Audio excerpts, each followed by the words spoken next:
shadow falls over the quiet village of St. Mary's Down. In the misty dawn, Squire Reginald Haverford lies dead in his stable, a bloodied horseshoe beside him, a brutal murder born of secrets and desperation. Enter Miss Jane Marple, her keen eyes and gentle demeanor masking a mind sharper than a blade, as she unravels a web of motives, greed, betrayal, and a tenant's despair. She follows a single footprint to the truth, revealing a killer driven not by malice, but by a breaking heart. In a house of hidden resentments, one question lingers: who struck the fatal blow? Chapter 1. The Stable at Dawn. The village of St. Mary's Down, nestled in a fold of the English countryside, wore its morning mist like a widow's veil. Its lanes, lined with hedgerows and thatched cottages, were silent, save for the faint clink of milk bottles and the crow of a solitary rooster. At the village's eastern edge stood Haverford Hall, the estate of Squire Reginald Haverford, its grey stone walls softened by ivy, its stables a sturdy testament to the squire's pride in his horses. The air was sharp with the promise of autumn, and a thin frost clung to the grass as the first light crept over the horizon. In the stable, where the scent of hay mingled with leather and damp earth, young Tom Craddock, the stable boy, began his morning rounds. At 16, Tom was wiry and earnest, his hands calloused from mucking stalls and polishing tack. He whistled softly, expecting to find the squire's prized mare, Lady Belle, restless in her stall. Instead, his foot caught on something heavy in the straw-littered aisle. He stumbled, his lantern casting jagged shadows, and froze. There, sprawled across the floor, lay Squire Haverford, his skull shattered, blood pooling beneath his head like a dark halo. His eyes, wide and unseeing, stared at the rafters, and his mouth twisted in a grimace of shock. A horseshoe, its edge crusted with blood, lay inches from his outstretched hand, glinting coldly in the lantern's glow. Tom's scream tore through the dawn, shrill and raw, scattering rooks from the manor's oaks. It brought the household stumbling from their beds. Mrs. Gibbs, the housekeeper, her nightcap askew, reached the stable first and promptly collapsed, her wail muffled by the straw. Clara Haverford, the squire's sister, appeared next, her dressing gown tightly singed, her face as pale as the mist outside.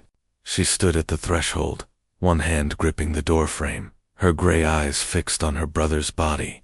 "Reginald," she whispered, but her voice held no tremor, only a strange, hollow calm.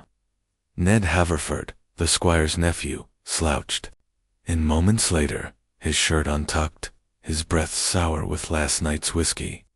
"Good God," he muttered, scratching his unshaven jaw. "Bad business, this."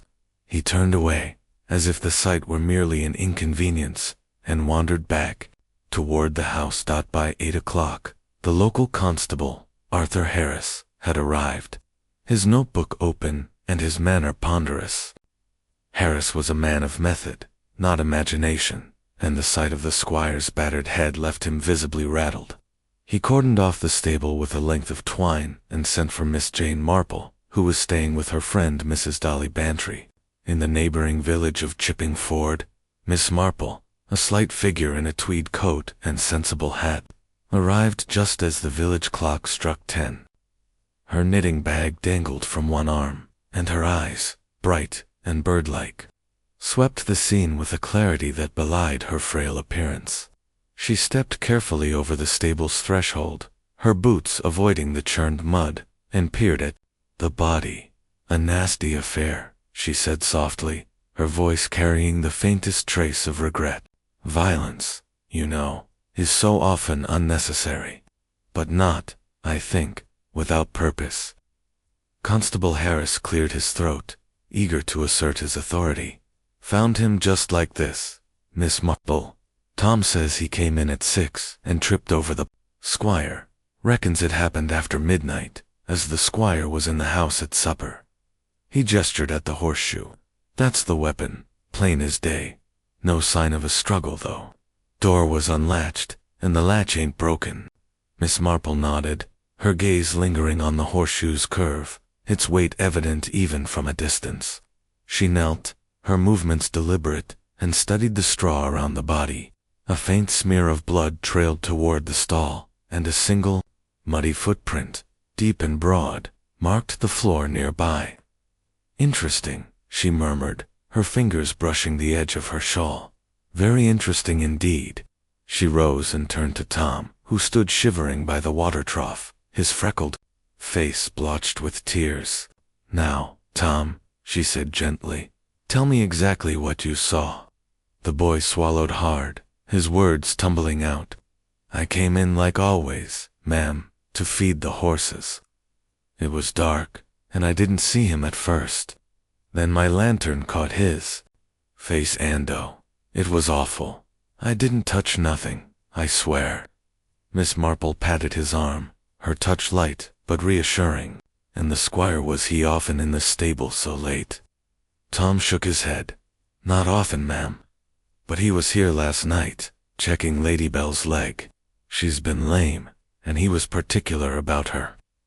Miss Marple's eyes flickered to the mare, who snorted softly in her stall, her coat gleaming despite the morning's grim discovery. "Particular," she repeated, as if the word held a clue. She thanked Tom and moved to the stable door, where Clara Haverford still lingered, her posture rigid. "Miss Haverford," Miss Marple said, her tone kind but probing, "did your brother mention any troubles last night? Any visitors, perhaps?" Clara's lips tightened, and for a moment her composure wavered. "No, Miss Marple. Reginald was his usual self. He retired after supper, and I assumed he went to bed."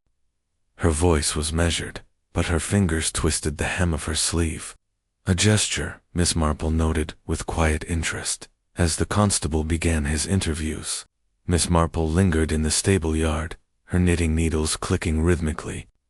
The manor loomed behind her, its windows dark and unwelcoming. She thought of the squire, a man known for his iron will and unyielding temper, and of the household bound to him by blood, duty, or desperation. "Purpose," she said to herself, her voice lost in the rustle of leaves. "Yes, there is always a purpose." With a final glance at the stable, she turned toward the manor, her mind already weaving the threads of a puzzle that promised to be as intricate as it was tragic. Chapter 2. The household assembled the drawing room of Haverford Hall, with its heavy velvet curtains and mahogany furniture polished to a somber gleam, felt oppressive under the weight of the morning's tragedy. The air was thick with the scent of beeswax and old roses, and a fire crackled fitfully in the grate, doing little to dispel the chill that seemed to emanate from the very walls. It was here that Constable Arthur Harris had gathered the household, his broad frame blocking the doorway as if to prevent any sudden flight. His notebook, already smudged with hasty scribbles, lay open on a side table, and his eyes darted nervously between the 4 figures seated or standing before him. The squire's death, a brutal fact not 2 hours old, hung over the room like a storm cloud, and each occupant bore its shadow in their own way. Miss Jane Marple sat quietly in a high-back chair near the window, her knitting bag at her feet and her hands folded over a half-finished scarf. Her presence, unobtrusive yet oddly commanding, seemed to anchor the room's tension. She had accepted a cup of tea from Mrs. Gibbs, who now hovered near the door, her apron twisted in her hands, her face still blotched from her earlier collapse. Miss Marple's eyes, sharp and clear behind her spectacles, moved from one suspect to another, noting the smallest details, a tightened jaw, a fleeting glance, a finger tapping restlessly against a knee. She said nothing, her silence a canvas on which the others' nerves painted their own portraits. Constable Harris cleared his throat, his voice gruff but uncertain. "Now then," he began, "we're here to get to the bottom of this dreadful business. Squire Haverford was found dead in the stable not 3 hours ago, struck down with a horseshoe. It's murder, plain and simple, and I'll need statements from each of you." He paused, as if expecting protest, but the room remained silent, save for the faint ticking of a grandfather clock in the corner. "I've asked Miss Marple to sit in," he added, with a nod toward her. "She's got a way of seeing things, and we'll need all the help we can get." Miss Marple inclined her head, her expression mild. "I shall do my best, Constable," she said, her voice soft but carrying a note of quiet authority. She adjusted her shawl and resumed her knitting, the click of her needles a steady counterpoint to the room's unease. The first to be addressed was Clara Haverford, the squire's sister, who sat on a brocade sofa, her posture as rigid as the corset she undoubtedly wore. At 40, Clara was a woman of unremarkable beauty, her features sharp and her hair, once auburn, now streaked with gray, and pinned tightly at her nape. Her gray eyes, which might have been striking in youth, were shadowed with fatigue, and her hands clasped in her lap betrayed a faint tremor. She wore a high-necked dress of dark green, its severity relieved only by a small cameo brooch at her throat. Miss Marple noted the brooch's simplicity of family heirloom, perhaps worn more from duty than vanity. "Miss Haverford," Harris said, flipping a page in his notebook, "you were the squire's closest kin in this house. When did you last see your brother?" Clara's lips parted, then closed, as if weighing her words. "Last night, at supper," she said at last, her voice low but steady. "We dined at 7, as always. Reginald was in good spirits, though he spoke little. He retired to his study afterward, and I assumed he went to bed." She paused, her fingers tightening around each other. "I saw him no more until this morning, in the stable." Harris scribbled, his pencil scratching loudly. "And you heard nothing in the night? No shouts, no footsteps?" Clara shook her head, her gaze fixed on a point beyond the constable's shoulder. "The house was quiet," she said. "My room is at the far end of the corridor, and I sleep soundly." Miss Marple's needles paused for a fraction of a second. Clara's answer was precise, almost rehearsed, and the absence of embellishment struck her as curious. A woman in Clara's position, dependent on her brother's goodwill, living under his roof, might have been expected to show more distress, or at least more curiosity. Instead, Clara's composure was a wall, and Miss Marple wondered what lay behind it. Next was Ned Haverford, the squire's nephew, who slouched in an armchair by the fireplace, one leg flung carelessly over the other. At 25, Ned was a study in wasted potential, tall and broad-shouldered, with the Haverford jaw and dark eyes, but his face was marred by dissipation. His hair, uncombed, fell over his forehead, and his shirt, though expensive, was rumpled, as if he had slept in it. Mud clung to his boots, and Miss Marple noted the pattern of the soles similar to those in the stable yard, but not identical to the mysterious footprints she had observed. Ned's hands, large and restless, toyed with a loose thread on his cuff, and his expression was one of sullen defiance. "Ned," Harris said, his tone sharper now, "where were you last night, after supper?" Ned shrugged, his lip curling. "In my room, mostly. Had a drink or two, read a bit, went to bed." He glanced at the constable, his eyes narrowing. "You're not thinking I had anything to do with this, are you?" "Uncle was a bore, but I didn't bash his head in." Harris bristled. "Mind your tone, lad. Your uncle was set to cut you out of his will, wasn't he? That's motive enough for some." Ned's face darkened, and he leaned forward, his voice low. "He was always threatening that. Didn't mean he'd do it. Besides, I was asleep when it happened. Ask anyone. No one saw you, though," Harris countered. "Your room's near the back stairs, close to the stable path. Easy enough to slip out." Ned snorted, but his fingers tightened on the armrest, and Miss Marple saw a flicker of unease cross his face. She made a mental note of his proximity to the stables, and the fact that his alibi, such as it was, rested on his word alone. Ned's recklessness, she thought, was the sort that could tip into desperation under pressure. The constable turned to William Pite, the groom, who stood by the window, his wiry frame taut as a bowstring. William was 30, with a face weathered beyond his years, his cheekbones sharp under tanned skin. His dark eyes were guarded, and his hands, rough from years of handling reins and pitchforks, twisted a worn cap, as if it were a lifeline. He wore a patched jacket and corduroy trousers, and his boots, though clean, bore traces of stable mud. Miss Marple observed the strength in his shoulders, the kind that could wield a horseshoe with lethal force, and the way his gaze darted toward the door, as if longing to escape. "Pike," Harris said, "you live above the stable. You must have heard something, a scuffle, a cry." William shook his head, his jaw tight. "Nothing, sir. I was in bed by 10. The squire sent me off after he checked on Lady Bell. I slept through till Tom woke me this morning." His voice was flat, but Miss Marple detected a slight hesitation, a crack in his otherwise solid demeanor. "The squire was in a temper last night, wasn't he?" Harris pressed. "Tom said he shouted at you." William's eyes flicked to the floor. He was sharp. "I always was, when the horses weren't right. Lady Bell's lameness vexed him, and he took it out on me. But that's all." Miss Marple tilted her head, her knitting needles moving steadily. William's account was plausible, but his reticence suggested more than a servant's deference. She wondered what grudge, if any, he nursed against his master, and whether his room above the stable had truly been as silent as he claimed.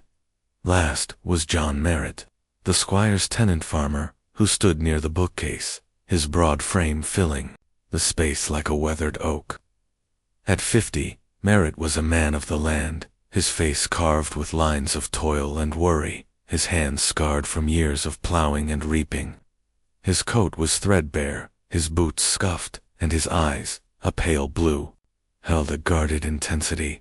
Unlike the others, he had not been part of the immediate household, but his presence was necessary. Harris had insisted, given his strained dealings with the squire. Merritt's farm, a mile from the manor, was on Haverford land, and his failure to pay rent had put him at odds with his landlord. "Mr. Merritt," Harris said, his tone cautious, "you were in the village last night, weren't you? At the blacksmith's?" Merritt nodded, his voice low and gravelly. "I, till about 9, had a plough blade to mend. Went home after." Harris consulted his notebook. "And you didn't come near the manor. The squire was threatening to evict you, I hear. That's reason enough to have words with him." Merritt's face hardened, but he kept his voice even. "I stayed clear of the manor, had no call to come here. As for eviction, the squire made his threats, but I was working to pay what I owed." His words were measured, but Miss Marple saw the tension in his shoulders, the way his hands clenched at his sides. A man facing ruin, she thought, was a man capable of much, especially when pride and livelihood were at stake. She noted, too, that Merritt's boots were heavy, their soles worn but distinct, and she recalled the footprint in the stable, a clue she would revisit later. Harris closed his notebook with a snap. "That's all for now," he said, though his tone suggested he was far from satisfied. "No one leaves the village till we've sorted this out. Miss Marple, anything to add?" The room turned to her, and for a moment, the only sound was the soft click of her needles. She looked up, her eyes twinkling with a deceptive mildness. "Only this, Constable," she said. "Murder is a deeply personal act, even when it seems impulsive. The squire was not killed by a stranger, I think, but by someone who knew his habits, his temper, his vulnerabilities. We must look closely at those closest to him, not just their words, but their silences." She smiled faintly, her gaze sweeping the room. Clara's lips tightened. Ned shifted uncomfortably. William's cap twisted harder, and Merritt's eyes dropped to the floor. Miss Marple resumed her knitting, but her mind was already sifting through the morning's observations, like a gardener, turning soil to uncover hidden roots. As the suspects dispersed, Clara to her room, Ned to the garden, William to the stables, and Merritt to his farm. Miss Marple lingered in the drawing room, her tea grown cold. She thought of the squire, a man whose wealth and authority had shaped the lives around him, and of the resentments that must have simmered in his shadow. Clara, dependent, yet proud. Ned, entitled, yet threatened. William, subservient, yet strong. Merritt, desperate, yet defiant. Each had a motive, however faint, and each had opportunity, however slim. The horseshoe, she mused, was a weapon of convenience, but the act itself was deliberate, born of a moment when restraint gave way to rigor calculation. Mrs. Gibbs, re-entering to clear the tea tray, broke her reverie.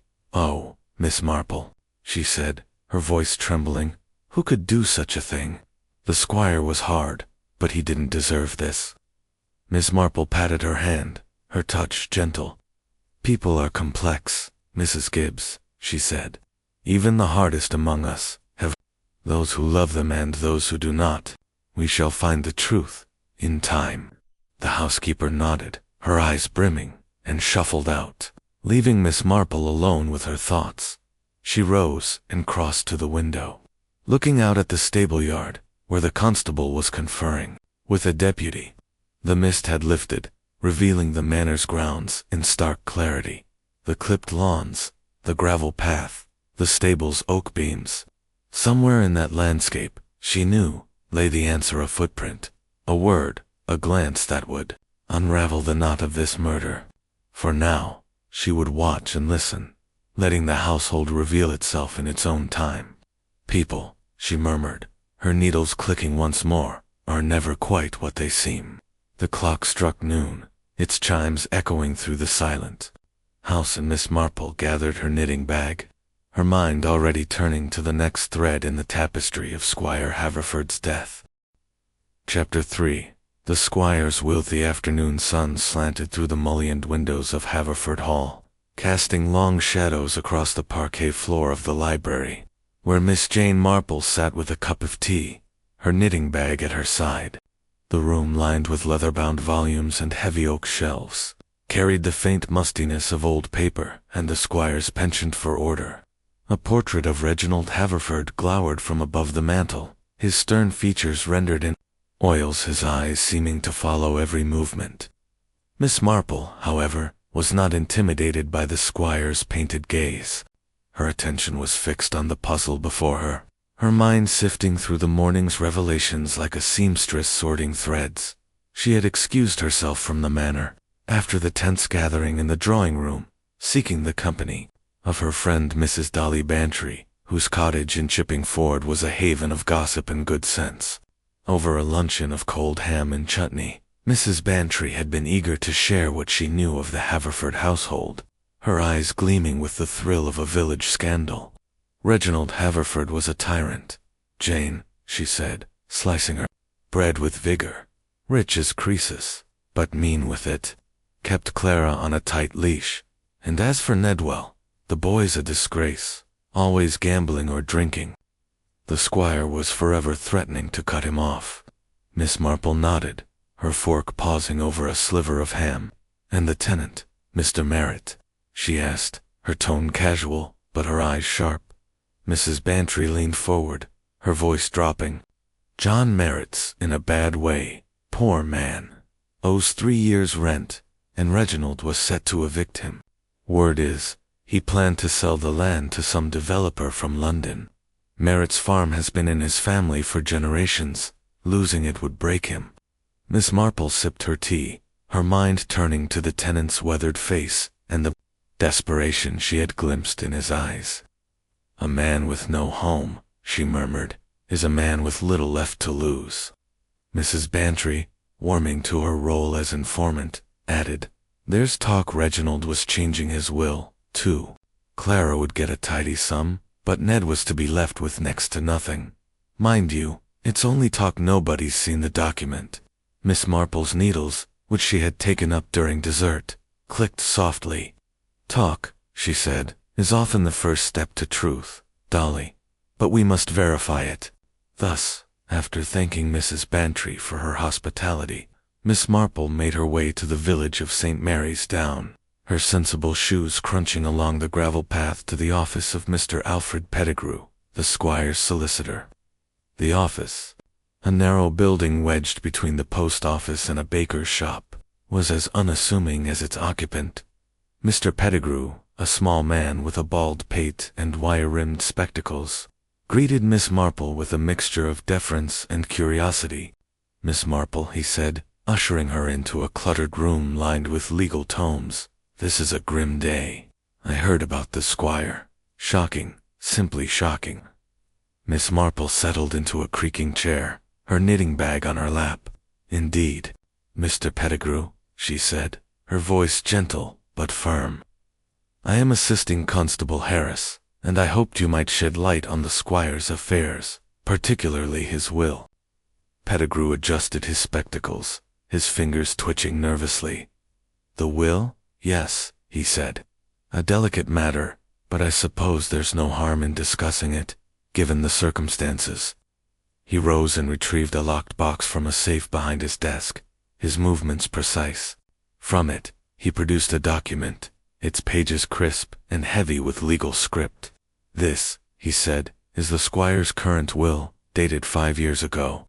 It leaves the bulk of the estate Haverford Hall, the lands, and most of the investments to Ned Haverford, as the only male heir.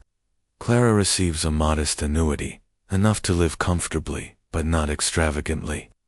There are smaller bequests to the staff, including William Pike, and a provision for the upkeep of the stables."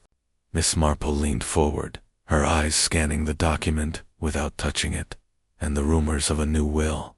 she asked. Pettigrew hesitated, his lips pursing. "There was a draft," he admitted. "The squire came to me 3 weeks ago, quite agitated. He wished to revise the terms significantly. Clara was to receive a substantial legacy enough to make her independent. Ned's inheritance was to be reduced to a small trust, with strict conditions to curb his excesses." The squire felt Ned had squandered his opportunities. Miss Marple's needles paused, her mind racing. "Was the new will signed?" she asked. Pettigrew shook his head. "No, Miss Marple. The squire was to return next week to finalize it. He wanted time to consider the details, particularly regarding the tenant, John Merritt. There was some mention of forgiving Merritt's debts, but only if certain conditions were met. Conditions the squire did not disclose." He spread his hands. "As it stands, the old will remains in effect." Miss Marple's eyes twinkled behind her spectacles. "Curious," she said softly. "Very curious indeed." She thanked Pettigrew and stepped back into the village street, where the air was sharp with the scent of wood smoke and fallen leaves. The solicitor's words had confirmed Mrs. Bantry's gossip, but they also raised new questions. Clara stood to gain independence.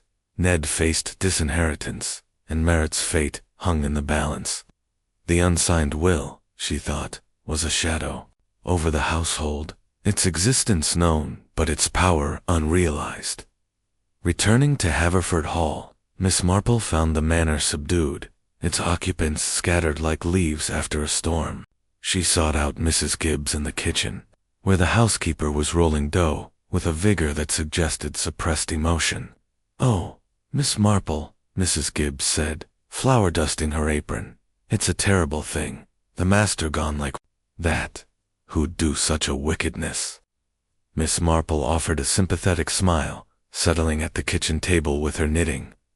"People act from many motives, Mrs. Gibbs," she said. "Tell me, was the squire much changed in recent weeks? Any talk of his plans?" Mrs. Gibbs paused, her rolling pin hovering. "He was techy, ma'am, more than usual, kept to his study, writing letters and such.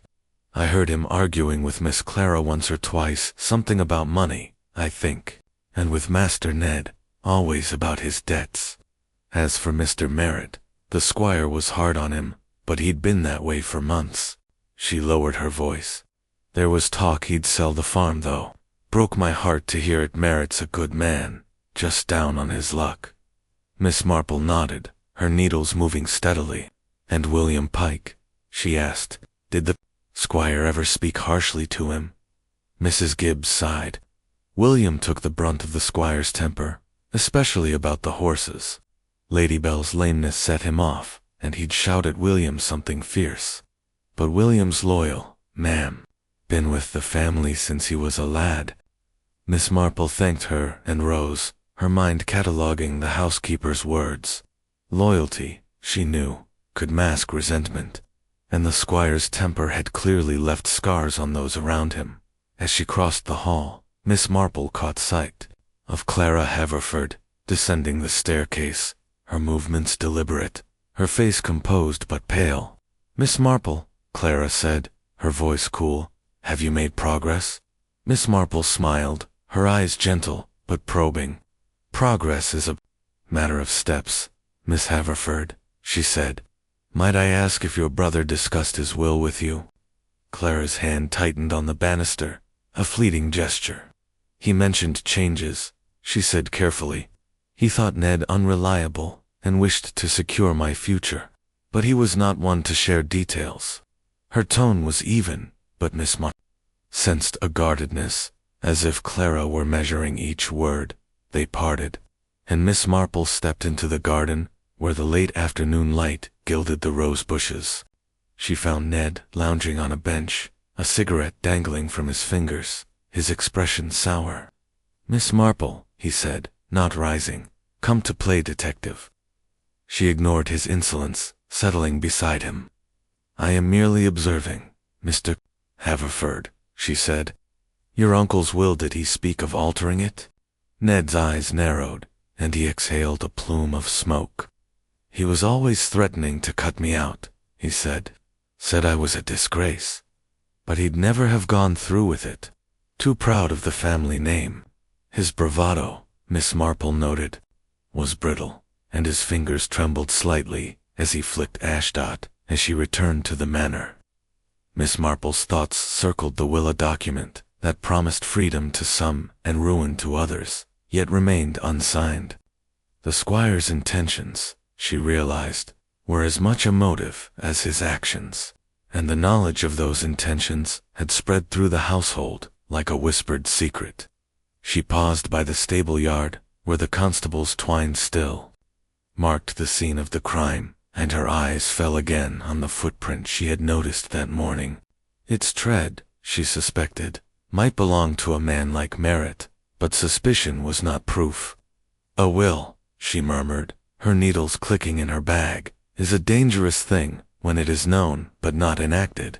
The evening closed in, and Miss Marple prepared to return to Mrs. Bantry's cottage, her mind alive with possibilities. The squire's death, she knew, was no random act, but a calculated one, rooted in the tensions of a household bound by duty, resentment, and fear. She would watch and listen, letting the truth emerge as surely as a pattern in her knitting, stitch by careful stitch. Chapter 4. The groom's tale. The stable yard of Haverford Hall lay hushed under a gray afternoon sky, the air heavy with the promise of rain. The oak beams of the stable, weathered but sturdy, stood in stark contrast to the grim events of the previous day, and the faint whicker of horses within carried a deceptive calm. Miss Jane Marple, her tweed coat buttoned against the chill, crossed the yard with deliberate steps, her knitting bag slung over one arm. She had spent the morning at Mrs. Bantry's cottage, mulling over the squire's will and the tensions it revealed. But her thoughts now turned to William Pike, the groom, whose guarded demeanor in the drawing-room had piqued her curiosity. A man who lived above the scene of the crime, she reasoned, was a man worth questioning further. William was at work in the yard, his wiry frame bent over a saddle as he polished its leather with a cloth. His movements were methodical, almost mechanical, but his eyes, when they flicked toward Miss Marple, held a wariness that belied his task's simplicity. His jacket hung on a nearby peg, and his shirt sleeves rolled to the elbows, revealed arms, corded with muscle arms, Miss Marple noted, capable of delivering a fatal blow. His boots, though brushed clean, bore faint traces of stable mud, their soles worn but not matching the distinct tread of the footprint she had observed. "Good afternoon, William," Miss Marple said, her voice gentle but clear, as if greeting an old acquaintance. She settled on a wooden bench by the stable door, her knitting needles emerging from her bag with a soft clink. A fine day for work, though a sad one for the household. William paused, his cloth stilling on the saddle. Mum, he said, his tone clipped. Sad business, the squire's death. He resumed his polishing, but his movements were stiffer now, as if her presence had tightened some inner spring. Miss Marple's needles clicked rhythmically, the sound is soothing. Counterpoint to the yard's quiet. She knew the value of silence, of letting others fill it, and she waited. Her eyes soft but watchful. After a moment, she spoke again, her tone conversational. You must have known the squire well, working so closely with his horses. He was particular about them, I hear. William nodded, his gaze fixed on the saddle. He was that, he said. Loved his horses more than most people, if you'll pardon me saying. Lady Belle's lameness drove him half mad, always checking her, morning and night. Miss Marple tilted her head, her needles pausing. And last night, he was in the stable late, was he not? Tom mentioned he was tending to Lady Belle. William's hand faltered, just for a fraction of a second, but Miss Marple caught it. Aye, he said. I saw him around 9, maybe half past.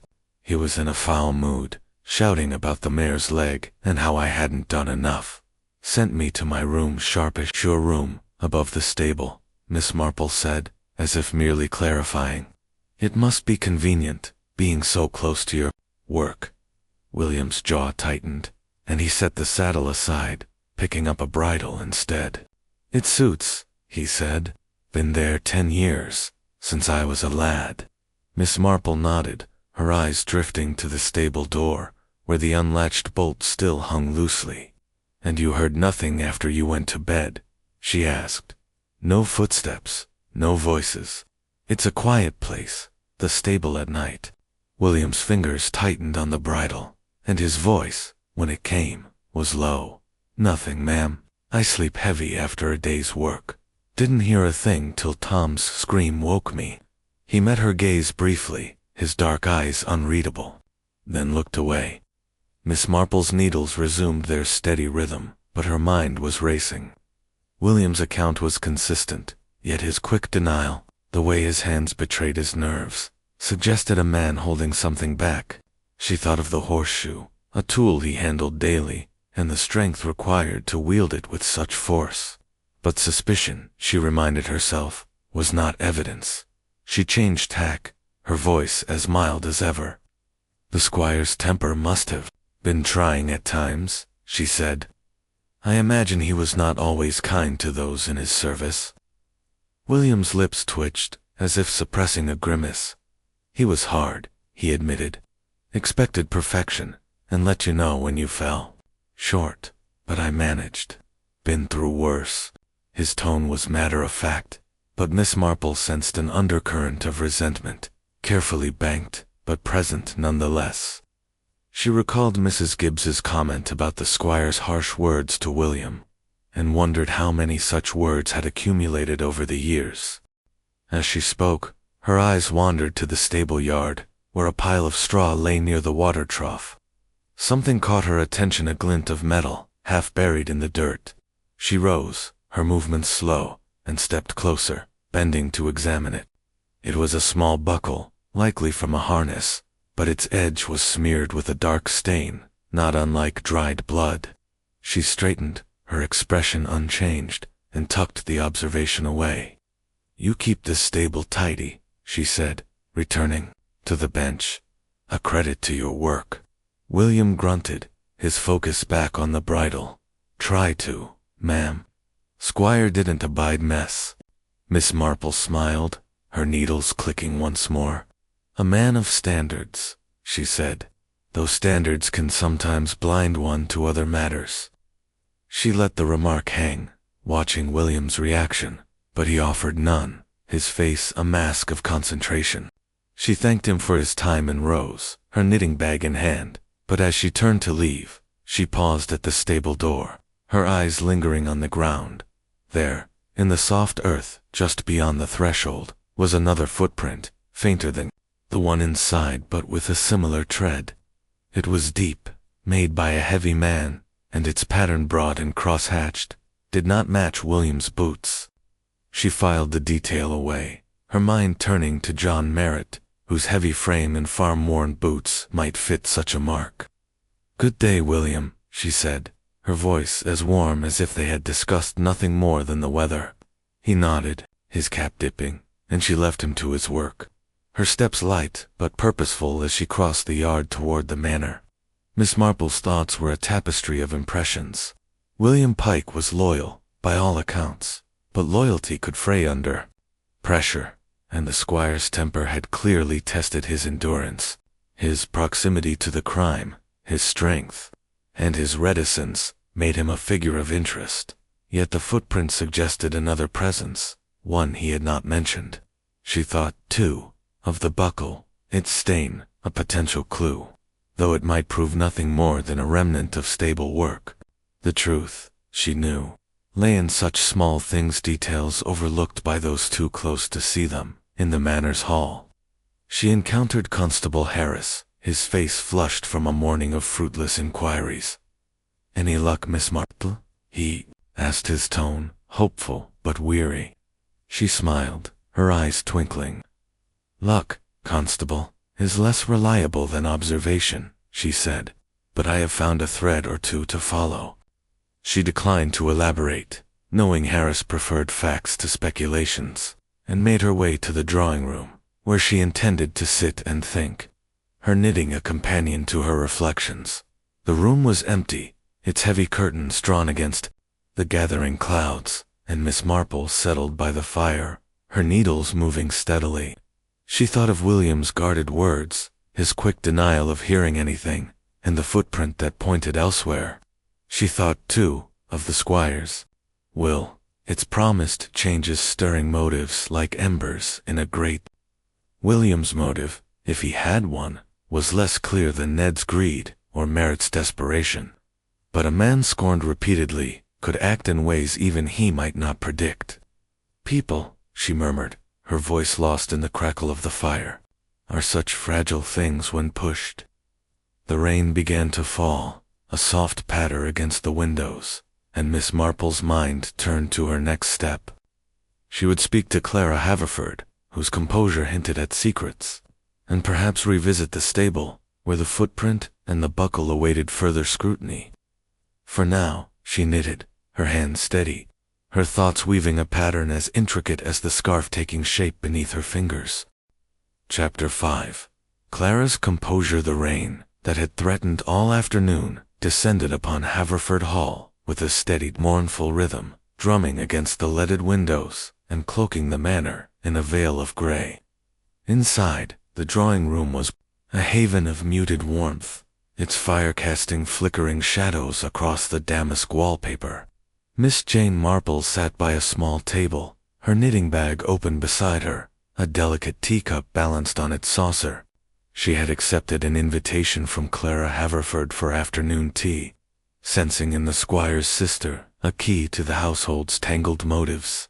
Clara's invitation, delivered with polite formality, had been accompanied by a fleeting glance, half wary, half resigned, that piqued Miss Marple's curiosity. A woman so composed, she thought, often guarded more than her manners suggested. Clara entered the room with the precision of a hostess accustomed to duty, her dark green dress rustling softly, her hair, pinned tightly, gleamed in the firelight, and the cameo brooch at her throat caught the glow like a small, watchful eye. She carried a silver tray bearing a teapot, scones, and a dish of clotted cream, which she set down with care. "Miss Marple," she said, her voice low and even, "I'm grateful you could join me. This house feels heavier today." Her words were courteous, but her gray eyes, when they met Miss Marple's, held a shadow of strain. Like a tightly stretched thread, Miss Marple smiled, her expression warm but alert. "It is kind of you to invite me, Miss Haverford," she said, accepting a scone. "A house in mourning is a trying place, and tea is a great comfort." She nibbled delicately, her eyes never leaving Clara's face. The room was silent save for the rain's patter and the soft clink of china, and Miss Marple let the quiet settle, knowing it often coaxed truths from those reluctant to speak. Clara poured the tea, her hands steady but her movements deliberate, as if each action were a shield against intrusion. "You've been speaking to the others, I presume," she said, handing Miss Marple a cup. "William, Ned, perhaps Mr. Merritt." Her tone was neutral, but Miss Marple detected a faint edge, as if testing the waters. "I have," Miss Marple replied, her voice mild. "They each have their perspective on your brother's death. A tragedy like this reveals much about a household, don't you think?" Clara's lips tightened, and she set her own cup down, with a faint rattle. "Reginald was not an easy man," she said, her words measured. "He was strict, set in his ways, and his temper could be formidable, but he valued the family name, the estate. He saw himself as its guardian." She paused, her fingers smoothing the edge of her napkin. "His death is a blow to us all." Miss Marple nodded, her needles emerging from her bag with a soft click. "And to you especially," she said gently. "Living so closely with him, you must have borne the weight of his expectations." Clara's gaze flickered, and for a moment her composure wavered, like a curtain stirred by a draught. "I managed," she said. "Reginald provided for me, and I kept the house in order. It was an arrangement that suited us both." Her voice was calm, but Miss Marple noted the slight tremor in her hand as she reached for her tea. An arrangement, she thought, could chafe as much as it comforted, especially for a woman of Clara's pride and intelligence. Tethered to a brother's goodwill, Miss Marple shifted the conversation, her tone as light as if discussing the weather. "Your brother spoke of changing his will. I understand," she said, her eyes on her knitting. "Mr. Pettigrew mentioned it a generous provision for you, I believe." Clara's teacup paused midway to her lips, and the silence that followed was heavy, broken only by the rain's steady drone. "He did mention it," Clara said at last, her voice carefully controlled. "Reginald felt Ned was unfit to inherit the estate in full. He thought a legacy for me would secure my future." She set her cup down, her fingers lingering on the handle. "But he had not signed the new will, so it matters little now." Miss Marple's needles clicked, her mind racing. Clara's admission confirmed the solicitor's account, but her restraint suggested more than mere disappointment. A legacy meant independence, a rare gift for a woman in Clara's position, and its loss might have stirred feelings she was loath to reveal. "It must have been a comfort," Miss Marple said, "to know he valued your welfare." Clara's lips curved in a faint, bitter smile. "Comfort is a fleeting thing," she said. "Reginald's plans were his own, and he shared them sparingly." The conversation drifted to the household's routines, and Miss Marple probed gently, her questions cloaked in courtesy. "Did your brother often visit the stable at night?" she asked, crumbling a scone between her fingers. Clara shook her head.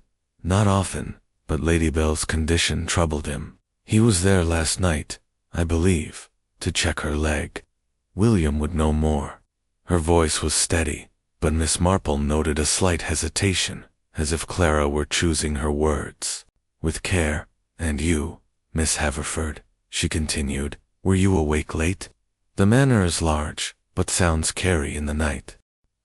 Clara's eyes met hers, and for a moment, Miss Marple saw a flash of something fear, perhaps, or defiance, before it was masked. "I retired after supper," Clara said. "My room is at the end of the corridor, and I heard nothing unusual." The house was quiet. Her words were firm, but Miss Marple's keen ear caught a trace of strain, like a note played slightly off-key. She smiled, her expression disarming, and changed the subject, asking about the garden roses. A topic that eased Clara's tension, but revealed little more, as they finished their tea. Miss Marple rose, her knitting tucked away. "Thank you for your hospitality," she said. "It has been most illuminating."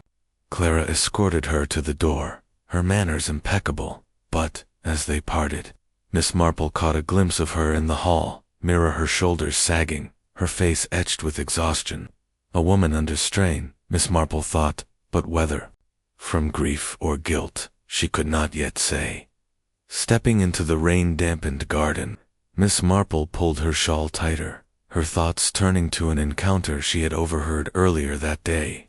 From a bench near the rose bushes, hidden by a yew hedge, she had caught fragments of a heated exchange between Clara and Ned. "You knew he'd cut me out," Ned had hissed, his voice thick with resentment. "You wanted it, didn't you?" Clara's reply had been inaudible, but her posture rigid, unyielding, spoke of defiance.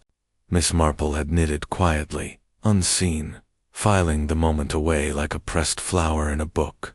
Now, as she walked toward the stable yard, the rain easing to a drizzle, Miss Marple considered Clara's role in the household.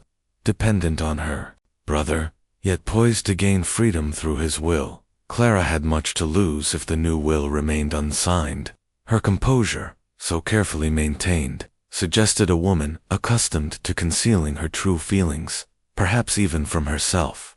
Miss Marple thought of her own niece, Mabel, who had once hidden her worries behind a brave face, and recognized in Clara that same blend of strength and vulnerability. But strength, she knew, could turn to desperation in the right circumstances. In the stable yard, she paused, her eyes drawn to the footprint she had noted earlier, now softened by the rain but still visible. Its broad, cross-hatched tread did not match Clara's delicate shoes, but it deepened her suspicion of another presence, perhaps Merritt, whose heavy boots she had yet to examine closely. She thought, too, of the buckle she had found, its dark stain a nagging detail. The stable, she decided, warranted another visit, but for now, her focus was on Clara's words and silences, each a clue in the intricate pattern of the squire's death. Returning to the manor, Miss Marple found Constable Harris in the hall, his notebook bulging with notes. "Miss Marple," he said, his voice weary, "I've been round the village, but no one saw anything near the stable last night. It's like the killer vanished into the mist." Miss Marple smiled, her eyes twinkling. "Killers, Constable, rarely vanish," she said. "They hide in plain sight, in the things we overlook. We must keep looking." Harris nodded, though his expression was skeptical, and Miss Marple left him to his work, her mind already turning to her next inquiry, as she prepared to return to Mrs. Bantry's cottage, the rain now a faint mist. Miss Marple paused in the manor's doorway, her knitting bag at her side. Clara's composure, she thought, was a facade, but whether it concealed grief, fear, or something darker, only time would reveal. For now, she would watch and listen, letting the household's secrets unravel like a skein of wool, each thread leading closer to the truth. "People," she murmured, her voice lost in the damp air, "are never so guarded as when they have something to protect." Chapter 6. The Tenant's Burden. The rain had cleared by morning, leaving the fields around St. Mary's Down glistening under a pale sun. Miss Jane Marple, her tweed coat brushed, and her knitting bag in hand, set out from Mrs. Bantry's cottage with a determined step. Her inquiries at Haverford Hall had painted a vivid picture of a household frayed by the squire's iron will.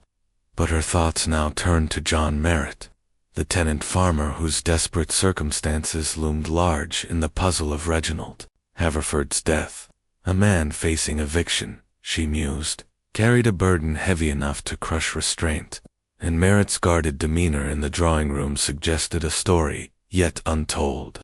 She resolved to visit his farm, a mile from the manor, where the land itself might speak as loudly as its occupant. The path to Merritt's farm wound through meadows dotted with sheep, their wool damp from the night's rain. The air was sharp, with the scent of wet grass and earth, and Miss Marple's sensible shoes left faint prints in the soft ground. As she crested a low hill, the farm came into view, a patchwork of fields, some fallow, others choked with weeds, and a stone cottage sagging under a roof of mossy slates. The barn, its timbers warped, leaned precariously, and a rusted plow stood abandoned by the gate. The scene spoke of neglect, born of hardship, and Miss Marple's heart stirred with pity, tempered by the knowledge that hardship could breed dangerous impulses. She found John Merritt in the yard, splitting logs with a heavy axe, his broad shoulders straining under a worn flannel shirt. At 50, he was a man of imposing strength, his face weathered like the oak he cleaved, his pale blue eyes shadowed by a brow furrowed with worry.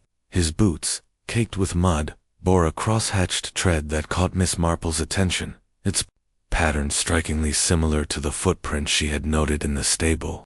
He paused as she approached, resting the axe against a stump, and wiped his brow with a sleeve. "Miss Marple," he said, his voice gravelly but polite, "didn't expect to see you here. Come about the squire, I reckon." Miss Marple smiled, her eyes gentle but keen.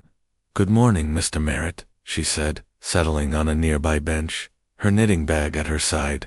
"I am indeed looking into the squire's death, and I hoped you might share your perspective. May I sit?" Merritt nodded, his expression wary, and leaned against the cottage wall, his hands clasped tightly. Miss Marple's needles emerged, their soft click a familiar rhythm as she began, her tone as warm as if discussing the harvest. "This is a fine piece of land," she said, glancing at the fields. "It must be a heavy responsibility, keeping it." Merritt's jaw tightened, and he looked out over the farm, his eyes distant. "Was, once," he said. "Been in my family 3 generations. But the last few years bad crops, sick livestock, debts piling up. Couldn't keep up with the squire's rent." His voice was low, each word weighted with defeat. Miss Marple nodded, her needles moving steadily. "And the squire, I hear, was not inclined to leniency," she said, her voice soft but probing. Merritt's hands clenched, and a flicker of anger crossed his face. "He was merciless," he said. 3 years' rent owed, and he'd hear no excuses. Said he'd evict me by month's end, sell the land to some city man for houses. Didn't care about the history here, or what it meant to me." He struck the wall with a fist, the sound sharp in the quiet yard. Miss Marple's eyes flicked to his hand, noting its size and strength, capable of wielding a horseshoe with deadly force. "A hard choice," she said gently, "between ruin and resistance." Merritt's shoulders sagged, and he rubbed his neck, his anger giving way to exhaustion. "I begged him." Miss Marple wrote letters, went to the manor, asked for time. He laughed, said, "I'd had my chance." His voice broke, and he turned away, his gaze fixed on the horizon. Miss Marple's needles paused, her mind racing. Merritt's desperation was palpable, a motive as clear as the footprint in the stable. But she needed more than motive to unravel the truth. "You were in the village the night of the squire's death," she said, her tone conversational. "At the blacksmith's, I believe." Merritt nodded, his eyes still averted. "I, till 9 or so. Had a plow blade needed mending. Went home after." His words were clipped, and Miss Marple noted the slight hesitation, as if he were reciting a prepared line. She thought of the blacksmith's account, relayed by Constable Harris, which placed Merritt at the forge only until 8, leaving an hour unaccounted for. "A long walk home," she said, her voice mild. "Did you pass near the manor?" Merritt's head snapped up, and his eyes narrowed. "No, ma'am," he said firmly. "Took the lane straight back. Didn't go near the squire's place." His tone was defiant, but Miss Marple saw a flicker of unease, a tightening of his jaw. She smiled, her expression disarming, and shifted the subject. "Your farm is close to the manor's lands," she said. "You must know the stable well, its paths, its routines." Merritt shrugged, his guard still up. "Know it well enough. Used to borrow tools from William now and then, but I've no cause to be there at night." Miss Marple's needles resumed, her mind cataloguing his words. The stable's proximity to Merritt's farm, the footprints tread, and his unconfirmed alibi formed a troubling pattern, yet she sensed truth in his despair, if not in his denials. She rose, her movements slow, and stepped toward the gate, pausing to examine a patch of mud where Merritt's boots had left fresh prints. The tread matched the stable's footprint precisely, a detail she tucked away like a pressed leaf. "Thank you, Mr. Merritt," she said, her voice warm. "You've been most helpful. I hope your troubles ease soon." Merritt grunted, his expression unreadable, and returned to his axe as Miss Marple made her way back to the path. The fields stretched around her, their neglect a silent testament to Merritt's plight, and she thought of the squire's threat to sell the land, a blow that would have stripped Merritt of home and heritage. Such a loss, she knew, could drive a man to act in ways he might later regret, and Merritt's powerful frame and simmering anger made him a plausible suspect. Yet his confession of begging, his broken pride, suggested a man more likely to plead than to strike unless pushed beyond endurance. As she neared the manor, Miss Marple detoured to the stable yard, where the constable's twine still marked the scene. The footprint, softened by rain, remained visible, its cross-hatched tread a stark reminder of Merritt's boots. She knelt, her shawl brushing the ground, and examined the area near the door, where the buckle she had found yesterday lay undisturbed. Its dark stain, she suspected, was blood, though whether from the squire's wound or some mundane stable task, she could not yet say. She left it in place, knowing Harris would need to see it, and straightened, her eyes scanning the yard for other clues. A faint trail of mud led toward the manor's back gate, suggesting a path taken by the killer, but the rain had blurred its details. Returning to Haverford Hall, Miss Marple found Mrs. Gibbs in the kitchen, peeling apples with a distracted air. "Oh, Miss Marple," the housekeeper said, her knife pausing, "it's a dark time for us all. Have you found anything to help the constable?" Miss Marple settled at the table, her knitting resuming. "Small things, Mrs. Gibbs," she said. "Tell me, did Mr. Merritt ever come to the manor unannounced? To speak with the squire, perhaps?" Mrs. Gibbs frowned, her hands resuming their work. "Once or twice, ma'am, these past months. He'd come pleading, but the squire sent him off sharp. Last time was a week ago. Heard them shouting in the study." Miss Marple nodded, her mind adding this to Merritt's account. A public confrontation, she thought, might have fueled his desperation, especially if the squire's laughter had mocked his pleas. She thanked Mrs. Gibbs and made her way to the drawing room, where she sat by the fire, her knitting a steady companion. Merritt's burden, she reflected, was not just financial, but emotional. A man, stripped of dignity, pushed to the edge. Yet the footprint, the buckle, and his vague alibi were not proof. Only threads in a larger tapestry. As evening fell, Miss Marple's thoughts turned to her next move. She would speak to Ned Haverford, whose resentment and debts made him another piece of the puzzle, and perhaps revisit the stable with Harris to examine the buckle. For now she knitted, her hands steady, her mind weaving connections between Merritt's despair, the squire's cruelty, and the violent act that had ended a life. "Desperation," she murmured, her voice soft in the firelit room, "is a dangerous spark in a house already dry with resentment." Chapter 7.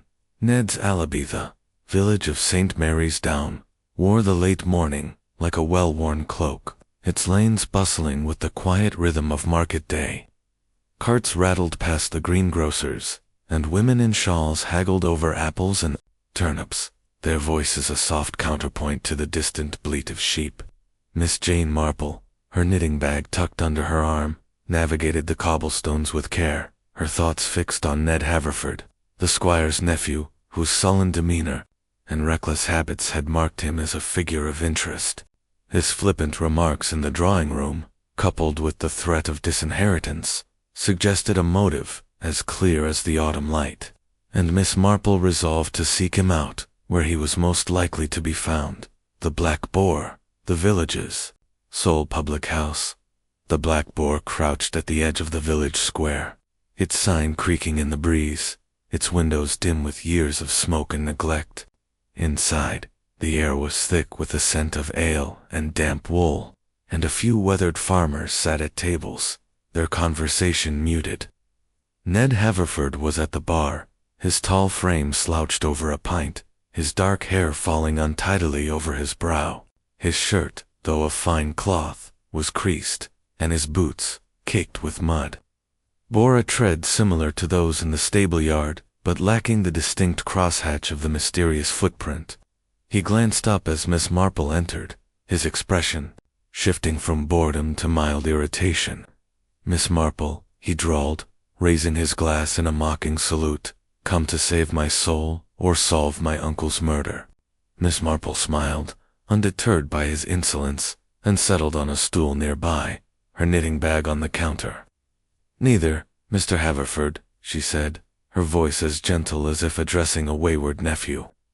"I am merely seeking clarity, and you, I think, have a piece of it." She ordered a glass of ginger beer from the barman, a stooped man who eyed her curiously, and turned her attention to Ned, her eyes bright behind her spectacles. "You were at home the night your uncle died, I believe. In your room, you said." Ned took a long swallow of his pint, his gaze fixed on the glass. "That's right," he said, his tone careless but edged with defiance. "Had a drink, read a bit, went to bed. Nothing exciting." He leaned back, his fingers drumming on the bar, and Miss Marple noted the faint tremor in his hand, a sign of nerves, or perhaps too much drink. "And no one saw you?" she asked, her needles emerging with a soft click. "The manor is a large house, but servants move about, even at night." Ned's lip curled, and he shrugged. "Suppose not. My room's by the back stairs out of the way, suits me fine." His words were casual, but Miss Marple caught a flicker of unease in his eyes, a shadow that belied his bravado. She thought of the stable's proximity to the back stairs, a path easily taken in the dark, and pressed gently. "Your uncle was in the stable late, checking on his horse. Did you hear anything, a shout, perhaps, or footsteps?" Ned shook his head, his fingers tightening on his glass. "Not a thing. Slept like a log." Miss Marple's needles moved steadily, her mind sifting his words. Ned's alibi was flimsy, resting solely on his claim, and his room's location made it plausible he could have slipped out unnoticed. She changed tack, her tone as mild as ever. "Your uncle was a difficult man. I understand," she said. "His plans to change his will must have troubled you." Ned's face darkened, and he leaned forward, his voice low. "He was always threatening to cut me out," he said. "Said I was a wastrel, unfit for the estate. But it was just talk, old men like to bluster." He drained his pint and signaled for another, his movements jerky. Miss Marple tilted her head, her eyes soft but probing. "And yet, Mr. Pettigrew confirmed a new will was drafted, reducing your inheritance. That must have felt like a betrayal." Ned's hand froze on his new glass, and for a moment, his mask of indifference slipped, revealing a flash of anger. "Betrayal," he snapped. "He owed me nothing, and I didn't ask for his money. I'd have managed." His voice was sharp, but Miss Marple saw the lie in it, the desperation of a man whose debts and habits had outstripped his means. She recalled Mrs. Bantry's tales of Ned's gambling, his late nights in London, and the creditors who had begun to circle. She sipped her ginger beer, letting the silence stretch. "You argued with your aunt, Miss Haverford, yesterday," she said, her tone conversational, "in the garden, about the will. You seemed to think she welcomed your disinheritance." Ned's eyes narrowed, and he set his glass down with a thud. "Eavesdropping, were you?" he said, his voice cold. "Clara's always been prim, looking down her nose at me. She'd have loved to see me cut off, to get her hands on the money herself." He leaned back, his bravado returning, but Miss Marple noted the flush on his cheeks, the way his fingers twitched. She smiled, her expression disarming.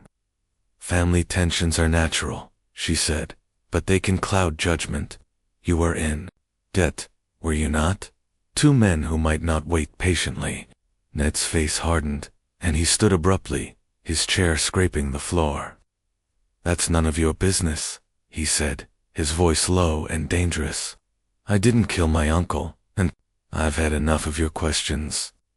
He tossed a coin on the bar and stalked out, his boots leaving muddy prints on the flagstones.